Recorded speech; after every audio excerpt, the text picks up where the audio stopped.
Welcome back students. इससे पहले हम जो लर्न कर चुके हैं that is HTML attribute. HTML attribute का मैंने आपको बताया था कि आपका जो HTML टैग है, आपके HTML एट्रीब्यूट्स आपके HTML टैग की डीप इंफॉर्मेशन जो है वो आपके वेब ब्राउजर को प्रोवाइड करते हैं। हमने डिफरेंट टाइप्स के HTML जो एलिमेंट्स हैं सॉरी एट्रीब्यूट्स हैं हमको डिस्कस किया था। हमने href एट्रीब्यूट हमने डिस्कस किया, हमने ऑल्टर एट्रीब्यूट डिस्कस किया, हमने हाइट विड्थ एट्रीब्यूट को डिस्कस किया, हमने इसके अलावा सोर्स एट्रीब्यूट को डिस्कस किया, हमने लैंग्वेज एट्रीब्यूट को डिस्कस किया और भी बहुत से हमने जो एट्रीब्यूट्स थे उनको डिस्कस किया। बट आज हम डिस्कस करने जा रहे हैं that is our style attribute. अब जो HTML के अंदर आप स्टाइल यूज करते हैं, आप स्टाइलिंग करते हैं HTML को, वो किस तरह से करेंगे। तो बेसिकली आपके पास स्टाइल HTML को स्टाइल करने के बेसिकली तीन वेज हैं। आप तीन तरह से अपने HTML एलिमेंट्स को स्टाइल कर सकते हैं। वो कौन से तीन वे हैं, चलें जी हम चलते हैं अपनी स्क्रीन पे और जाके हम लर्न करते हैं हमारा जो आज का लेसन है। फर्स्ट ऑफ ऑल हम लेसन लर्न करेंगे और आफ्टर दैट हम अपनी जो हमारी प्रैक्टिकल डेमो है हम उसको करके देखेंगे। ठीक है जी, तो चलें चलते हैं स्क्रीन के ऊपर। HTML स्टाइल में बेसिकली आप HTML स्टाइल एट्रीब्यूट को यूज करते हुए अपने HTML टैग्स को डिफरेंट कलर्स में लॉट कर सकते हैं, बैकग्राउंड कलर लॉट कर सकते हैं, आप डिफरेंट इमेजेस की हाइट विड्थ को सेट कर सकते हैं, यानी बहुत कुछ आप कर सकते हैं। तो लेट्स सी एग्जांपल देखिए जी।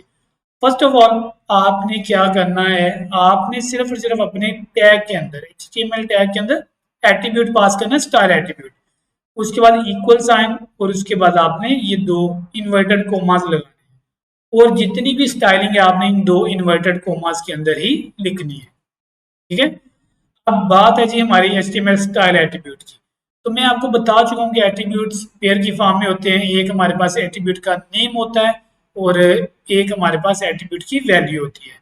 ये एट्रीब्यूट जो होता है ये आप हमेशा अपने हेड टैग में लगाते हैं, आप आई मीन जो आपका HTML एलिमेंट है उसके स्टार्टिंग टैग में लगाते हैं। ठीक है, अब देखिए टैग का नेम फिर स्टाइल एट्रीब्यूट, उसके बाद इक्वल साइन इन्वर्टेड कॉमास और उसके बाद उस प्रॉपर्टी और फिर उसकी वैल्यू।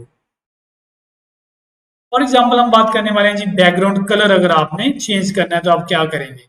स्टाइल एट्रीब्यूट में बैकग्राउंड कलर प्रॉपर्टी यूज करेंगे। ठीक है, तो चलिए मैं आपको ये प्रैक्टिकली करके दिखाता हूँ how we will do that.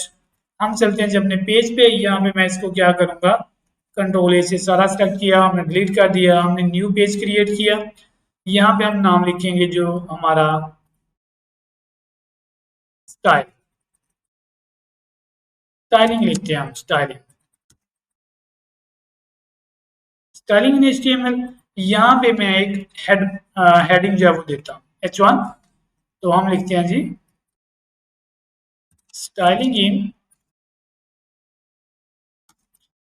HTML, मैंने इसको लिखा। अब ये हमारी हेडिंग हो गई।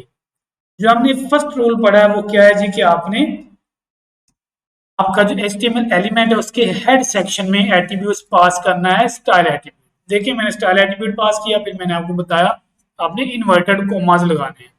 जितनी भी स्टाइलिंग है आपने सारी की सारी इन्वर्टेड कोमास में लगानी है। मैंने इंटर प्रेस करके ये स्पेस जनरेट कर दी। फर्स्ट ऑफ ऑल मैं इसका जो बैकग्राउंड कलर है वो चेंज करूंगा जी। तो इसका बैकग्राउंड कलर के लिए आप बैकग्राउंड कलर प्रॉपर्टी है आपके पास, हम इसको हॉट पिंक रखेंगे।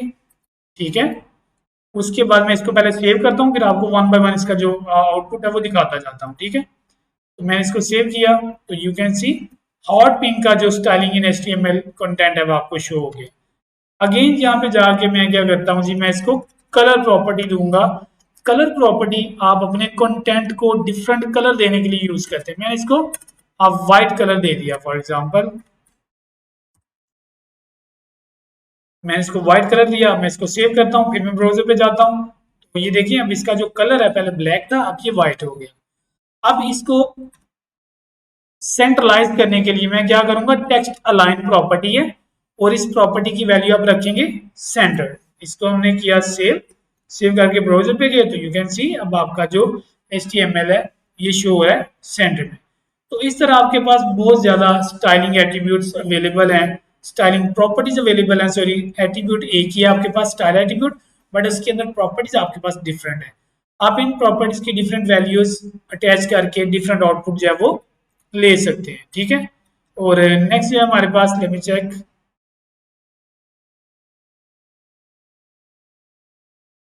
जी तो टू डिफरेंट बैकग्राउंड्स आप दे सकते हैं, बिल्कुल दे सकते हैं। टेक्स्ट कलर भी हो गया हमारा, फॉन्ट आप फॉन्ट भी सिलेक्ट कर सकते हैं, फॉन्ट साइज भी, टेक्स्ट अलाइन भी हो गया। फॉन्ट साइज किस तरह से करेंगे, यहाँ पे हम जाएंगे जस्ट ओनली, इससे पहले लेक्चर में मैंने आपको बताया फॉन्ट साइज, और यहाँ उसकी जो वैल्यू है वो लिख देंगे। मैंने यहाँ पे फॉर एग्जांपल 80 पिक्सल्स लिख दिया, मैंने इसको सेव किया, और सेव करने के बाद ब्राउजर पे जाएंगे तो यू कैन सी आपका जो हेडिंग है वो 80 पिक्सल्स का आपको डिस्प्ले हो रहा है ऑन योर वेब पेज। इसके बाद जो नेक्स्ट हमारे पास जस्ट ओनली समरी है, क्योंकि टेक्स्ट अलाइन हम इससे पहले कर चुके हैं। तो समरी में हमें बताया जाता है जी, यूज द स्टाइल एट्रीब्यूट, आप स्टाइल एट्रीब्यूट को यूज करें अपने एचटीएमएल एलिमेंट्स को स्टाइलिंग करने के लिए। बैकग्राउंड कलर से आप बैकग्राउंड कलर चेंज कर सकते हैं, कलर प्रॉपर्टी से आप टेक्स्ट कलर को चेंज कर सकते हैं, फॉन्ट फैमिली से आप फॉन्ट जो है डिफरेंट टाइप्स के वो अटैच कर सकते हैं अपने वेब पेज के अंदर। उसके बाद आपके पास फॉन्ट साइज से आप अपने वेब पेज के जो फॉन्ट है उसको इंक्रीज और डिक्रीज कर सकते हैं, और टेक्स्ट अलाइन प्रॉपर्टी से आप अपना आपका जो वेब पेज है उसका टेक्स्ट जो है उसको डिफरेंट पोजीशन पे मूव करवा सकते हैं। तो डियर स्टूडेंट्स, उम्मीद करता हूँ मेरा आज का ये जो लेसन है ये आप लोगों के लिए बहुत ज़्यादा हेल्पफुल रहा होगा। आज के इस लेसन में हमने सिर्फ और सिर्फ HTML स्टाइल एट्रीब्यूट को डिस्कस किया है। हमने अपने डिफरेंट एलिमेंट्स को डिफरेंट स्टाइलिंग प्रोवाइड करके हमने चेक किया, प्रैक्टिकली हमने इसको करके देखा। आपका काम यह है कि आप अपने वेब पेजेस क्रिएट करें, उनके अंदर आप हेडिंग दें, उसको डिफरेंट स्टाइलिंग दें, एक पैराग्राफ अटैच करें, उसको डिफरेंट हेडिंग दें। उम्मीद करता हूँ आज का मेरा जो लेक्चर है ये बहुत ज़्यादा बेनिफिशियल रहा होगा आपके लिए। इस कोर्स को अपने फिंगर टिप पे करने के लिए आपको मेरे साथ इस कोर्स के एंड तक बने रहना होगा। मैं आप लोगों को एडवांस लेवल की चीज़ें डे बाय डे सिखाता रहूँगा। उम्मीद करता हूँ कि आप मेरी इस बात को फॉलो करेंगे। चलें तो मिलते हैं इंशाल्लाह अपने अगले लेक्चर में। अल्लाह हाफिज़।